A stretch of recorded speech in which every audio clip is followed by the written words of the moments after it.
ترکاڼ د ګوتو کمال او له لرګیو د ښکلو لوښو جوړول.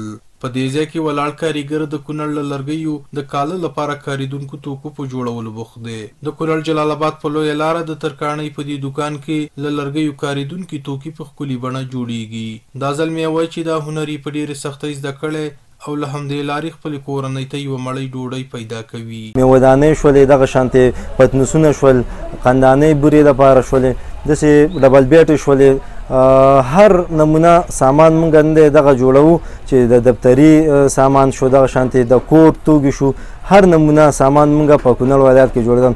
پخوا مخکې باندې د دغه نه راتلل د نورو ولایتونو د نورو ملکونو نه به راتلل چې هغه به په کونړ کې دغه چینه سامان به هغه به دغه کېدو په ټول افغانستان کې.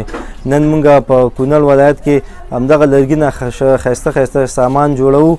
د ترکاڼۍ دوکان د مالک په خبره جوړې شوې میوهدانۍ او پتنوسونه ډېر پیرودونکي لري او خلک یې د ګاونډیو ولایتونو سره بیره ان خارجي هیوادونو ته هم د ډالۍ په توګه وړي. لوحې جوړې کړي دي، ما فرانس ته لیږلي دي، فرانسې ته مې لیږلي دي، امریکې ته مې لیږلي، د ګاډو سټیرنګونه مې جوړ کړي دي د بي ام ډبلیو کمپنۍ دپاره، هسې نمایش دپاره امریکې ته مې لیږلي دي. نو ډېر لرې لرې ملکونو ته دا لرګی انتقال کړی دی، د لرګي د سټیرنګونه، میوهدانۍ او لوحې خلک یې خوښوي.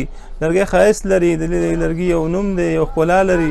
دا مهال ګڼ خلک د ترکاڼۍ په فابریکو کې په کار بوخت دي او ترې راغلې ګټه په خپل وطن کې پاتې کیږي. محمد لایق سامون، سیمه نیوز، کونړ.